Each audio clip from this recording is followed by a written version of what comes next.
buenas tardes, ya estamos en De Palabra en Palabra. Hoy, jueves 6 de marzo.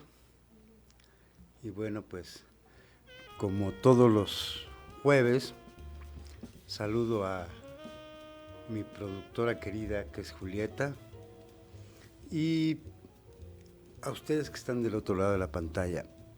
Esto es De Palabra en Palabra. Los libros a la televisión. Llevemos los libros a la televisión. Eso es muy importante. Esta vez, en nuestro nuevo ciclo Novelas y Novelistas.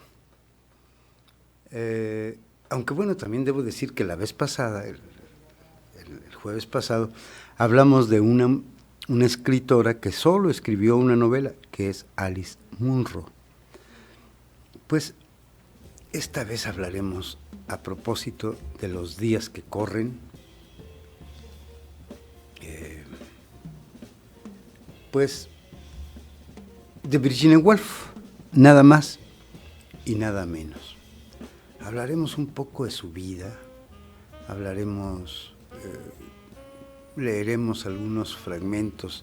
Tengo en mis manos aquí un libro de la señora Dalloway en Bond Street, que es una recopilación de cuentos que no se recogieron en un libro suyo, sino fueron textos separados en revistas.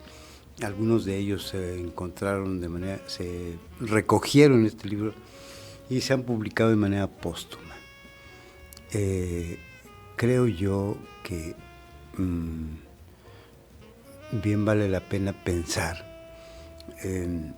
en esa presencia de Virginia Woolf en, como dijéramos, en el mundo de la literatura. Hay que recordar que Virginia Woolf nació, ahorita precisamos la fecha, pero en 1880 y poco, por ahí, y murió en 1941, durante finales de la Segunda Guerra Mundial. Su obra florece entre guerras. Es interesante cómo esta literatura que fue cercana a la guerra,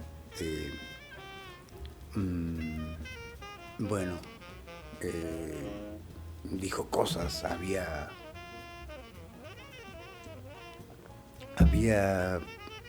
sacudimientos muy importantes en los escritores. Tuvieron que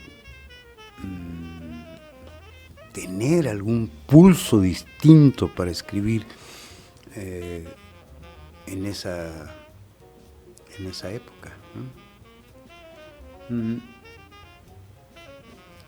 Y bueno, vamos a leer sin más. Ya hablaremos un poco de Virginia Woolf en el transcurso del programa, pero vamos a leer un fragmento.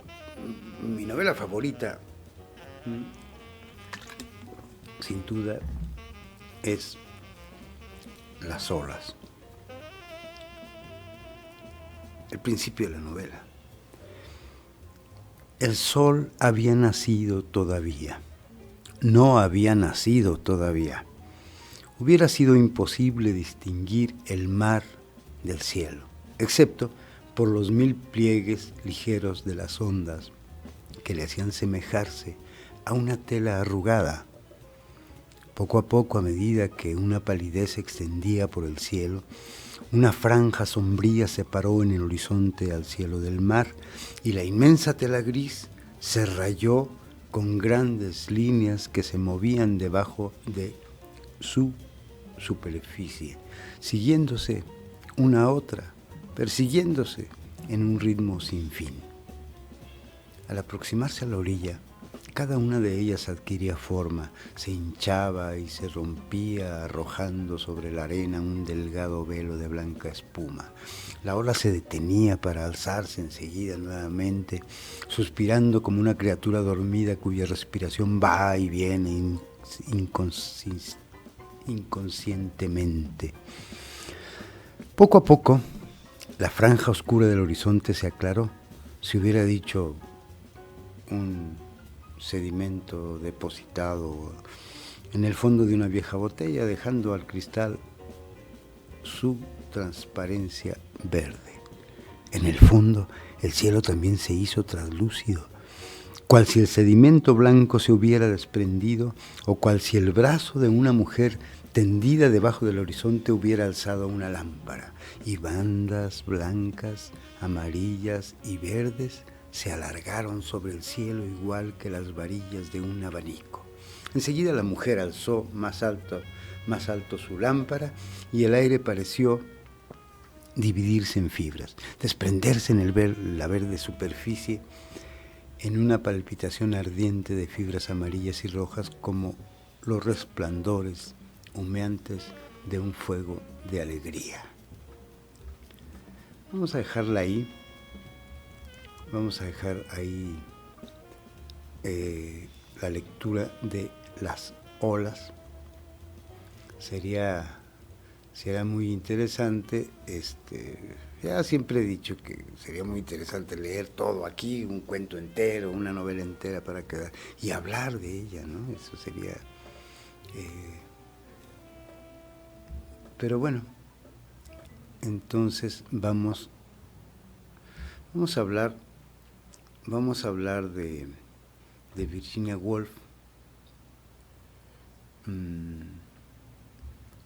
que me parece que tenemos mucho que decir de esta escritora, que habría que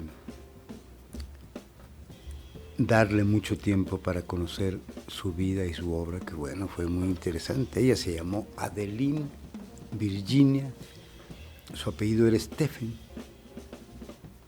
se conoce como Virginia Woolf,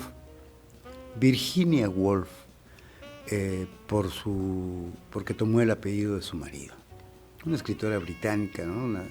Aquí precisaremos, no era 85, era 82, 1882. Nació en Londres el 25 de enero, 1882, ya queda claro. Y bueno, estamos muy cerca del aniversario de su muerte, que fue un 28 de marzo de 1941.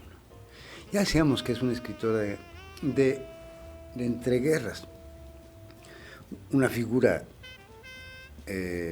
muy importante en Londres, una figura literaria, Virginia Woolf, y porque era miembro de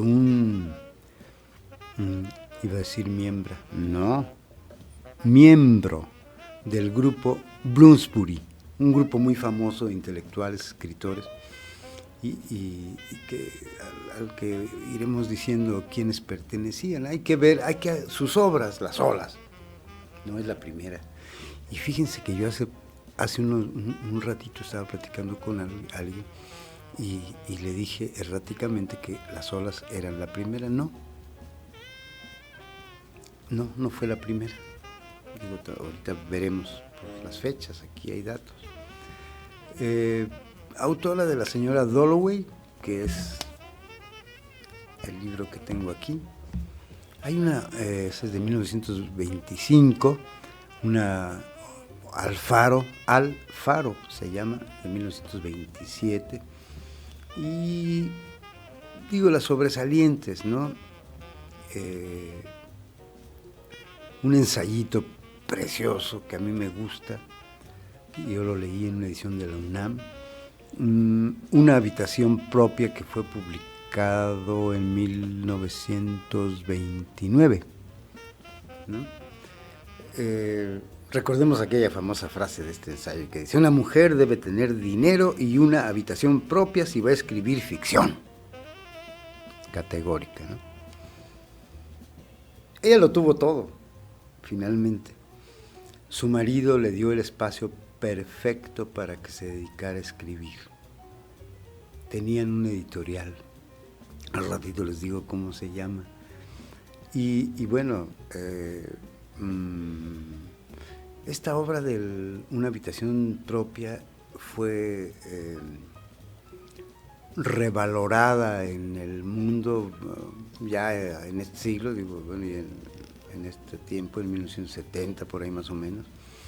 Y bueno, se acomoda muy bien a esa época y se revalora de nuevo su ensayo porque hay un movimiento feminista. ¿Qué hizo Virginia Woolf? Bueno, luchar por ser valorada como mujer y además como escritora, ¿no?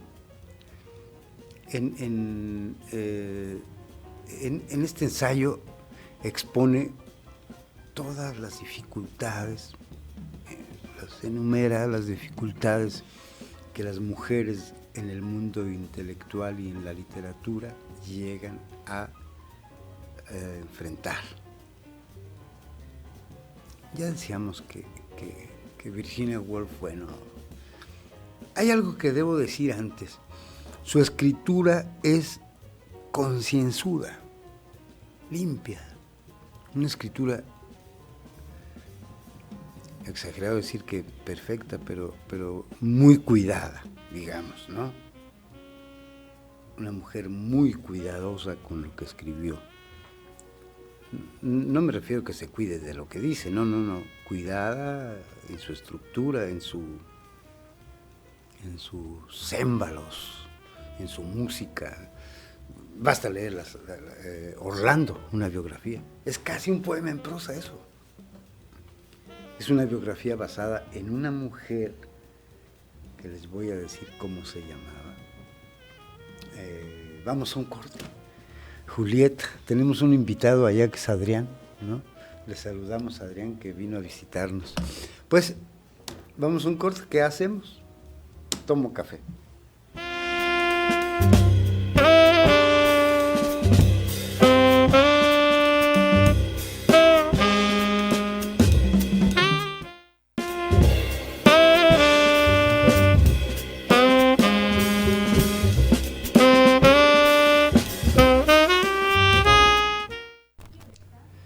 Bueno, ella vivió en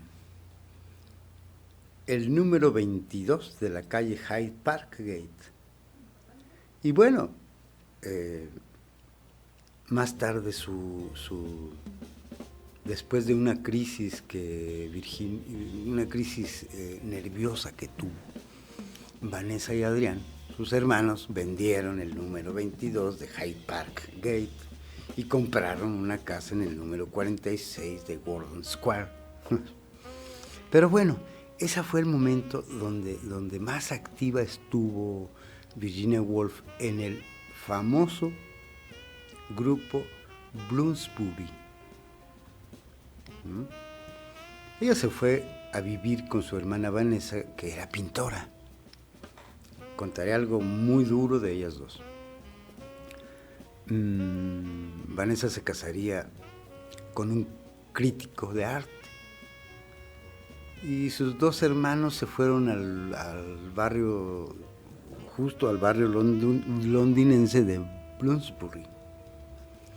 Fíjense que hay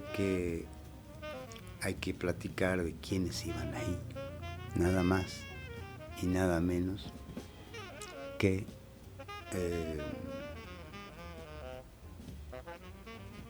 fíjense, Alfred Tennyson, ¿no? Thomas Hardy, Henry James, hablaremos de Henry James muy pronto porque es un caso muy interesante, un norteamericano que llega a vivir a Europa y 2 años antes de su muerte, antes del 1920 por ahí, adquiere la nacionalidad inglesa, pero siempre renegó de los Estados Unidos, por eso se fue.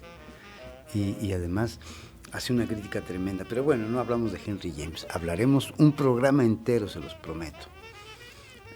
George Henry Lewis, Julia Margaret Cameron, tía de Julia Stephen, y James Russell Lowell. Que además que este último fue padrino honorífico de Virginia. Bueno, esas gentes eran las que iban a, mm, a ese grupo de Bloomsbury, que era muy famoso. Hay que decir que se le asocia, etiqueta, inscribe a Virginia Woolf en ese grupo que sin duda una de las figuras destacadas fue ella, del vanguardista modernismo británico, o anglosajón para ser más amplios, porque hay que recordar que en ese movimiento de la literatura que tiene que ver con las formas de escritura de la novela, de la narrativa, estaba James Joyce, nada menos. Hay una anécdota que yo conté cuando hablamos de James Joyce. Hablamos que la editorial de Virginia Woolf, eso hay que comprobarlo, pero es casi seguro, porque lo que dijo Virginia Woolf de la novela de Joyce, Ulises, es sobresaliente. Dijo que era una novela chabacana y no la quisieron publicar, su marido y ella. Entonces, bueno, ahí se los dejo. Bien, creo yo que los movimientos feministas en la actualidad, hoy que además estamos cerca de la fecha de la conmemoración del Día Internacional de la Mujer, es conmemoración, no es celebración. Me parece que todos los movimientos que luchan en pro de la mujer han tomado sus textos como una teoría que les importa, ¿no? Porque si bien expone los problemas y dificultades que tiene una mujer para escribir en la época en la que vivió Virginia, bueno, también se parecen a estos, aunque bueno, ahora las editoriales están publicando muchas mujeres, diría yo que no muy buenas, muchas mujeres que tratan el tema de la mujer y todo eso. Cuidado, la literatura es hija de su tiempo, pero lo que importa es la estética de su escritura, no los temas. Se pueden tratar los temas que sean, eso no. Importa la gran obra, hable de lo que hable, escrita por una mujer o un hombre, no importa.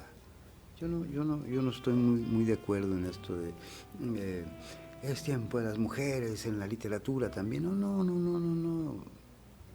Vivamos el tiempo que nos corresponde. Hay espacio para todo mundo en esta época, creo. Y bueno, pues veremos qué queda de todo esto. Bueno, ya dijimos que, fíjense que su madre, Julia Stephen, había nacido en la India. Recordemos que la India es una colonia inglesa, y vivía allá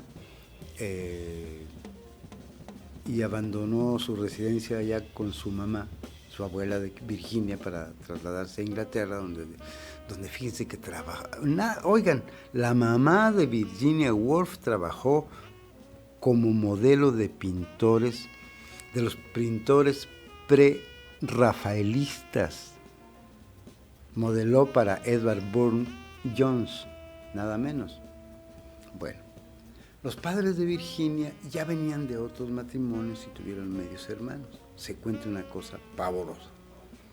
Vanessa y Virginia sufrieron abuso sexual de sus hermanos.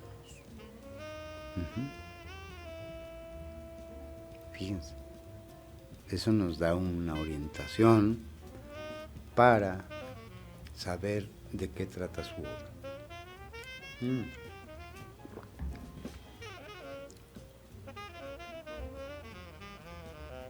Volvamos a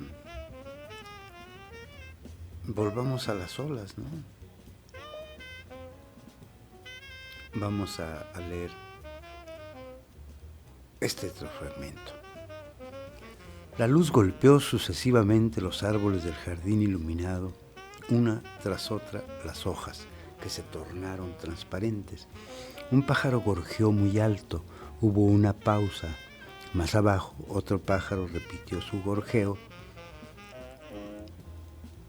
El sol utilizó las paredes de la casa y se apoyó como la punta de un abanico sobre una persiana blanca. El dedo del sol marcó sombras azules en el arbusto junto a la ventana del dormitorio.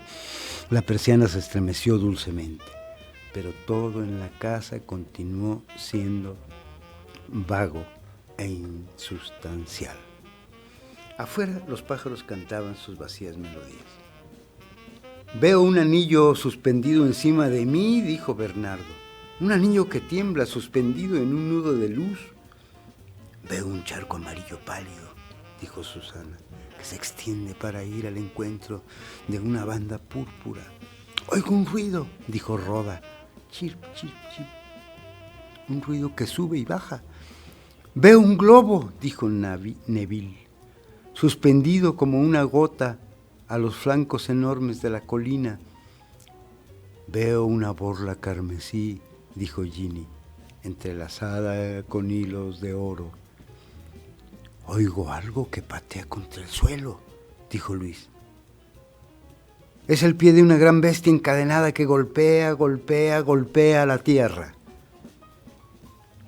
Mirad la telaraña en el rincón del balcón, dijo Bernardo.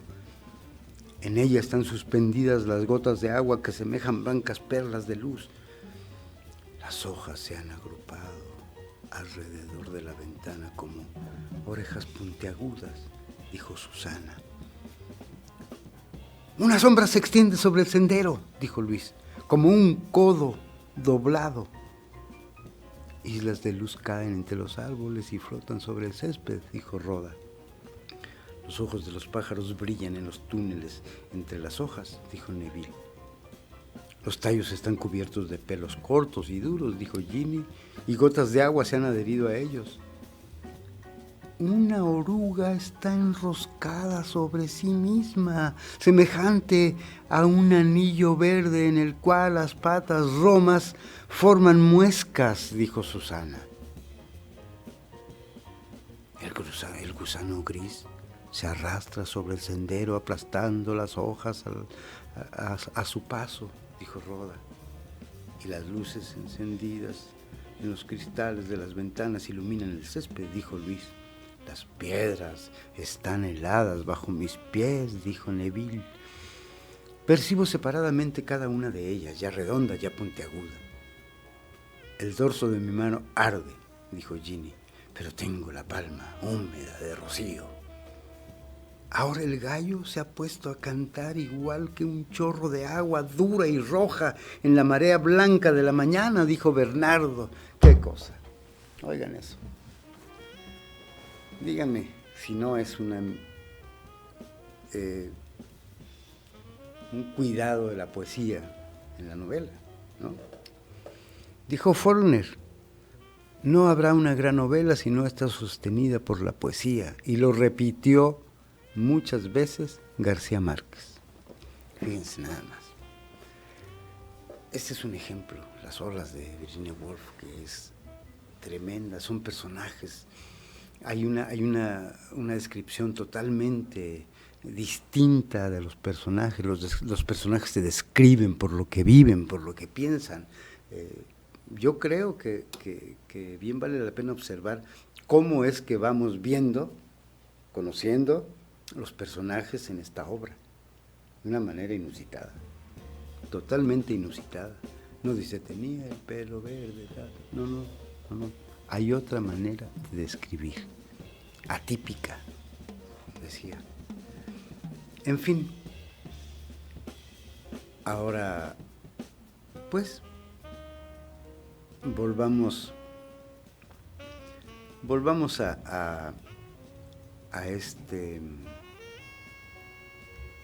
a lo que estábamos hablando de Virginia Woolf, ¿no? Pero bueno, ya vamos. Uy, híjole, qué barbaridad. Apenas voy empezando, Julieta, y ya me mandan a un corte, pero bueno, vamos a un corte, tomo agua y después café.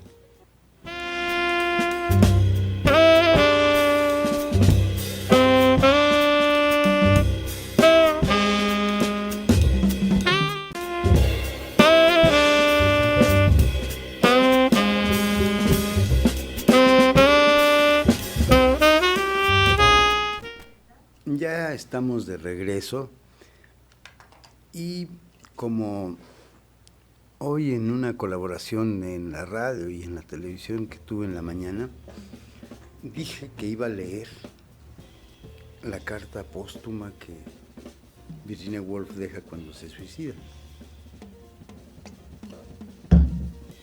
Bueno, las memorias de Woolf, sus recuerdos más vívidos, más de infancia, fíjense que no fueron en Londres, sino en St. Ives, en Cornualles, donde la familia pasaba vacaciones, iban a como una casa de campo, digamos, ¿no? Sus recuerdos más intensos son de ahí. Pero Virginia Woolf con el tiempo, digo, entre las dos guerras, vivió su florecimiento, ¿no?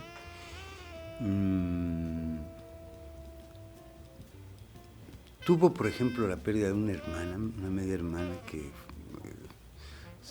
Julia Stephen, que se casó con Jacques Hill y que falleció durante la luna de miel, la hermana, a causa de una peritonitis, además.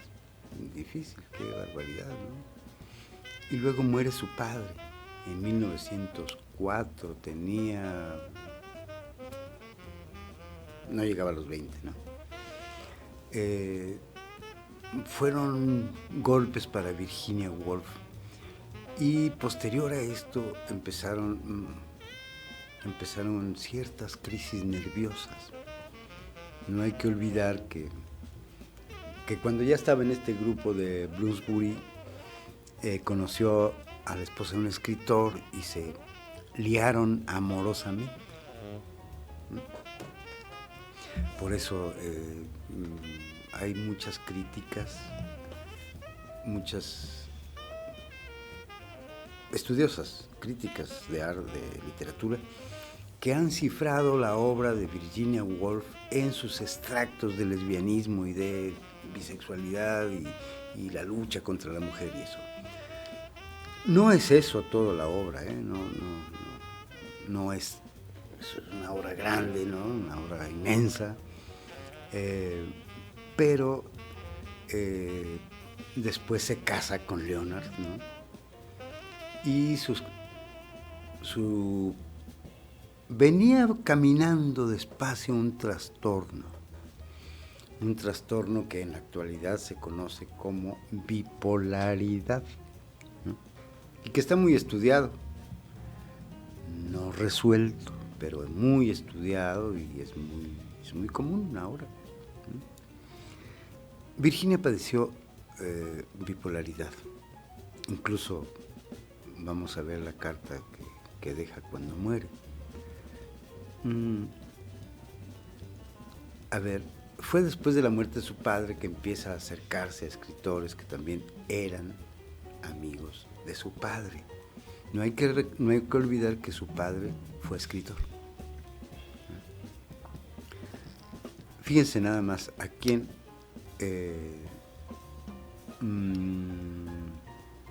Bloomsbury, había un lugar ahí, hubo un centro como de reunión de antiguos compañeros universitarios de su hermano mayor, ¿no? Y ahí figuraban también intelectuales de la talla del escritor, oigan esto, M. Forster, ¿se acuerdan de ese escritor?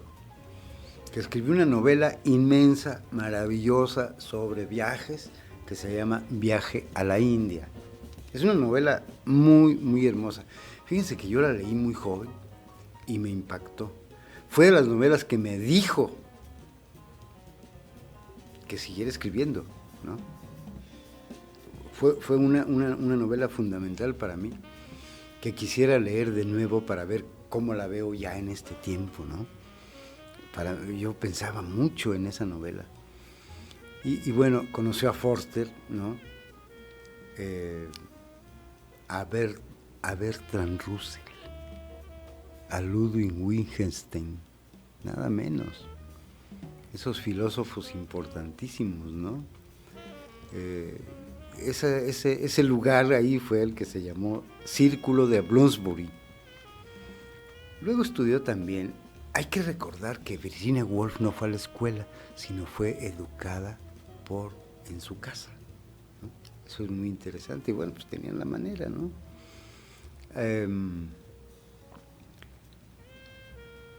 Se casa con Leonard Woolf, y bueno, ya es Virginia Woolf.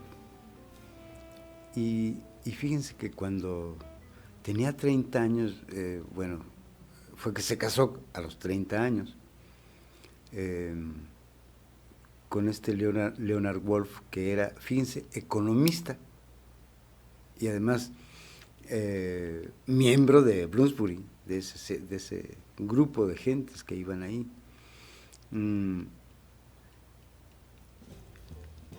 Fíjense cómo se refirió Virginia Woolf a Leonard durante el compromiso que tuvo con él. Dijo: un judío sin un céntimo, pobre, ¿no? Y luego hay una cosa que decía: hacer el amor después de 25 años que no podemos tolerar estar separados, ver es un enorme placer, ser deseado, ser una esposa, ¿no? Y nuestro matrimonio es muy completo. Eso decía Virginia Woolf. Fue feliz, un matrimonio que yo me advierto que fue un matrimonio muy, muy, muy bueno para ella, pese a su padecimiento. A ver, yo creo que tenemos que leer otro cacho de Las olas, claro, ¿no? Porque fíjense que aquí el tiempo se va en la televisión, en la radio, en la realidad y en la vida, y en todos lados el tiempo se va. Y vamos a leer otro fragmento de Las olas. ¿Oyeron esos diálogos? Casi poemas. Los pájaros cantaban en coro, dijo Roda, pero el ruido de la aldaba que ha sido quitada a la puerta del servicio los ha hecho volar, dispersados como una flecha de semillas. Uno se ha quedado cantando solo, sin embargo, junto a la ventana del dormitorio. En la superficie de la cacerola se forman burbujas, dijo Ginny. Ellas suben cada vez más rápidas en un racimo de plata. Sobre la mesa de la cocina, Biddy quita las escamas de los pescados con un cuchillo dentado, dijo Neville.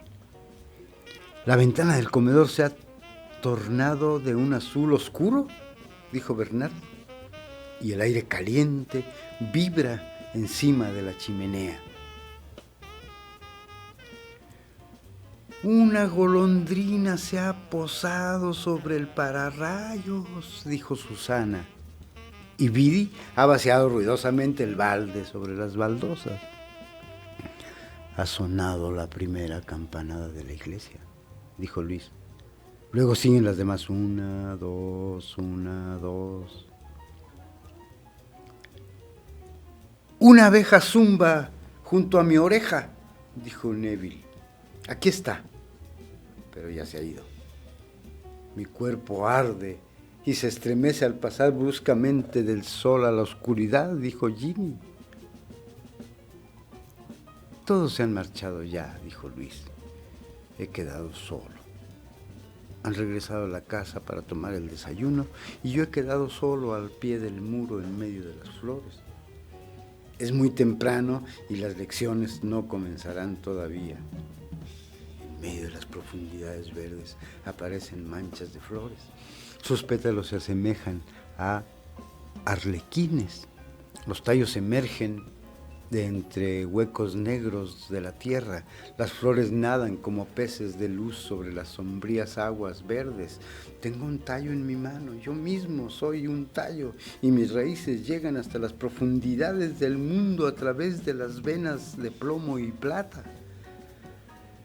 Mi cuerpo no es sino una sola fibra. Todas las sacudidas repercuten en mí, y siento el peso de la tierra contra mis costados. Bajo mi frente, mis ojos son hojas verdes, ciegas. Aquí no soy un niño vestido con un traje de franela gris y tengo un cinturón de cuero con una hebilla de cobre que representa una serpiente. Pero allá abajo, mis ojos son los ojos sin párpados de una figura de granito en un desierto junto al Nilo. Veo mujeres que se dirigen con cántaros rojos hacia el río.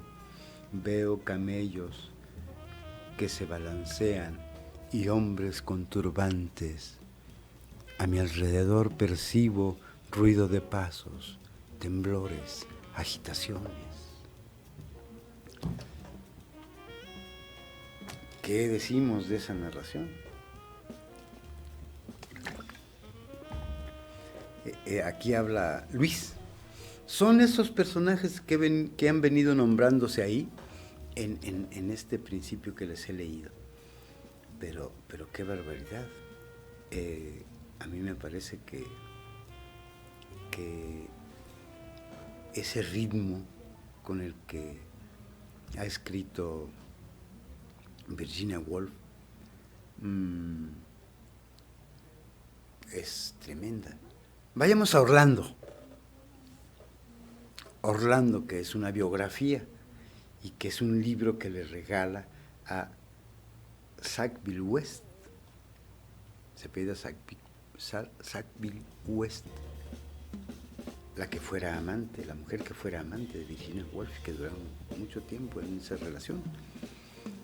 Es un homenaje a ella, Orlando, una biografía que dije que casi era un poema en prosa. Vamos a tomar más café y regresamos en un momento.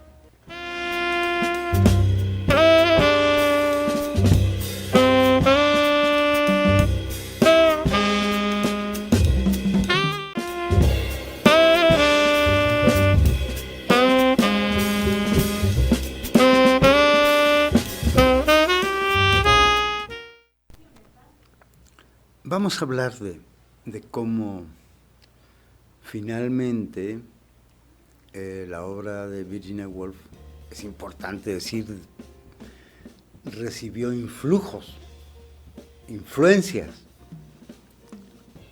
Como todos los escritores, creo que quienes escribimos, siempre quisiéramos ser influenciados por un escritor que nos gusta. No pasa siempre eso, ¿no? Pero advertimos en la obra de Virginia Woolf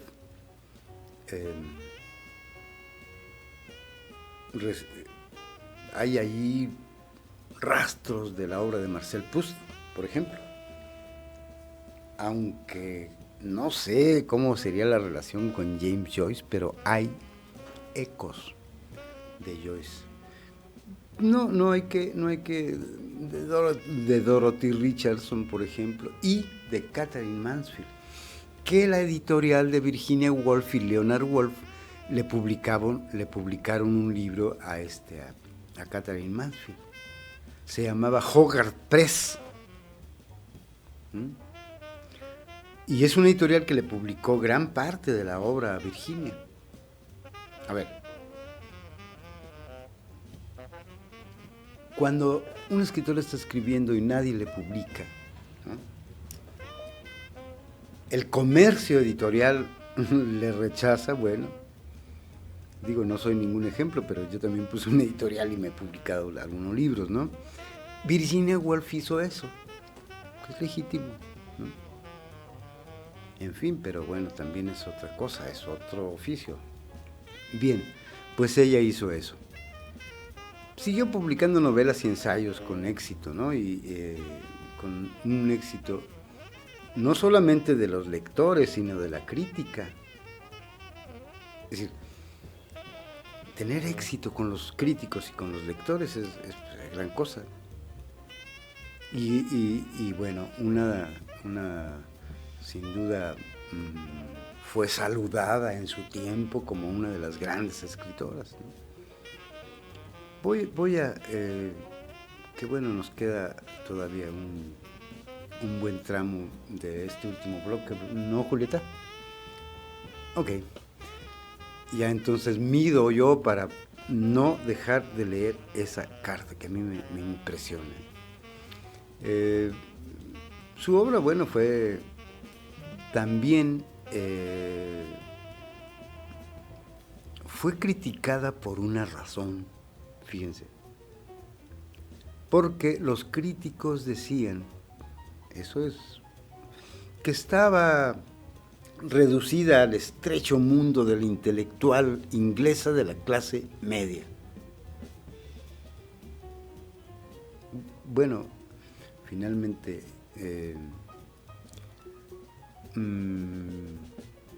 pues sí, los críticos de pronto deducían que no tenía esa universalidad que una gran obra puede tener, esa hondura que una gran obra puede ir dialogando en todas las lenguas, en todas las culturas, como vemos tantos, ¿no? Tenemos nuestro Juan Rulfo, ¿no? Y a lo mejor hay cierta razón ahí, como si no tuviera el poder de comunicar nada de relevancia,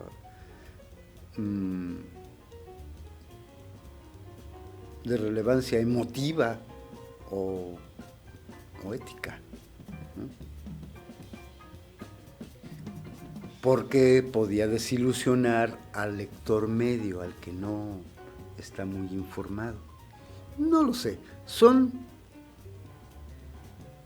puntualizaciones de críticos muy eruditos, esos críticos que Sábato odiaba.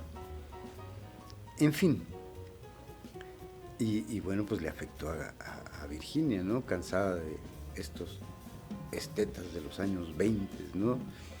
Prefirió escribir de otra manera y su obra tuvo sus variantes, ¿no? Yo no creo que estaba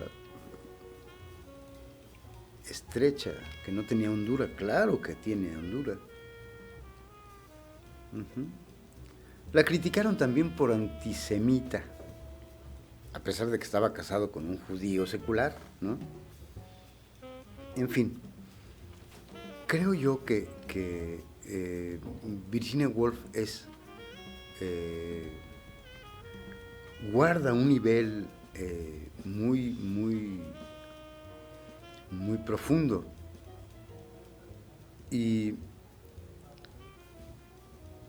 durante su vida, bueno, sabemos que ya hemos dicho que tuvo un trastorno mental, conocido hoy como trastorno bipolar. Y fíjense que llegamos a un momento muy, muy penoso, muy triste de la vida de Virginia, porque después de acabar el manuscrito de su última novela, que se llama Entre Actos, Virginia padeció una depresión muy parecida a la anterior, que ya fue muy fuerte, ¿no?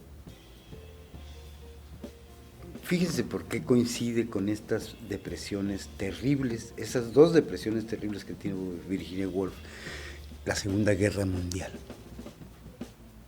que es un tema que ella trata en su obra, ¿no? Trata el tema guerra, por supuesto. También feminismo, ¿no? Conciencia, ¿no? Hay algo psicológico también en la obra, ¿no? Y bueno, el estallido de la Segunda Guerra Mundial le afecta mucho. Destruyen su casa en Londres durante el famoso Blitz, ¿no? Y bueno, lo que supo de un amigo suyo que se llamaba Robert Fry, no estoy seguro que murió en la guerra, ¿no? Todo esto se vino acumulando en la vida de Virginia Woolf. Por cierto, no olviden de pronto leer o ver ¿Quién teme a Virginia Woolf? De Edward Albee, una obra de teatro maravillosa, que además se hizo una película. Hay otra obra de teatro que se llama, ahorita les voy a decir, aquí está anotada. No me pongan flores. No, ahorita vemos, porque por aquí la tengo anotada. Y que fue Flores no me pongan, que fue escrita en 2006 por una escritora de lengua española, Rita Martín, y que se estrenó en Miami con una actriz, Miriam Bermúdez, y que también creo que se hizo película. No es eso, si no me lo crean, pero algo de esto hay. Creo yo que en su obra, los temas que tratan, en esa última parte de su obra, de su trabajo, estaba, además, desde antes viene tratando el tema de la neurosis, ¿no? El tema de la guerra. Obviamente la neurosis era algo que a ella le afectaba, y en alguna parte sugiere ese traumatismo que sufrió de ser abusada sexualmente de niña por el incesto que tuvo con sus hermanos, ¿no? Me pregunto si todos los escritores tienen que vivir una tragedia en la vida para poder escribir. No lo sé. Algunos puede que tengamos traumas que ni siquiera reconocemos, ni siquiera nos damos cuenta, ¿no? Y se escribe también por eso, yo creo. Pero bueno, yo creo que ya nos vamos a despedir. Nos vamos a despedir y voy a leer la carta póstuma que escribió antes del 28 de marzo de 1941, cuando llenó de piedras su abrigo y se lanzó al río Ouse, cerca de su casa, donde se ahogó el 28 de marzo de 1941 y le encontraron hasta el 18 de abril de ese mismo 1941, dije 800, ¿no? Bueno, su esposo enterró sus restos incinerados bajo un árbol en Rodmel. Aquí me despido leyendo esta carta. Estoy enloqueciendo de nuevo. Creo que no podremos volver a pasar otra vez una de esas terribles etapas y no me recuperaré esta vez. He empezado a oír voces y no puedo concentrarme, así que voy a hacer lo que parece ser lo mejor. Tú me has dado la máxima felicidad posible. Ha sido en todos los sentidos todo lo que cualquiera podría llegar a ser. No creo que dos personas puedan haber sido más felices hasta que vino esta horrible enfermedad. No puedo luchar más. Sé que estoy arruinando tu vida sin que sin mí tú podrás seguir. Lo harás, yo lo sé. No puedo ni siquiera escribir correctamente, no puedo leer. Lo que quiero decir es que te debo toda la felicidad de mi vida. Has sido totalmente paciente conmigo e increíblemente bueno. Quiero decir que todo el mundo lo sabe. Si alguien podría haberme salvado, habría sido tú. Todo lo he perdido excepto por la certeza de tu bondad. No puedo seguir arruinando tu vida. No creo que dos personas puedan haber sido más felices de lo que hemos sido tú y yo. Y una vez de Virginia. Carta a Leonard Woolf, esposo de Virginia Woolf, antes de suicidarse. Recuerden, amigos, que siempre dejaremos palabras cuando tengamos que irnos. Y si esas palabras tienen un gran peso, los que se quedan vivirán con ellas, quizás felices, o al menos satisfechos. Yo soy Neftali Coria. Hasta la próxima.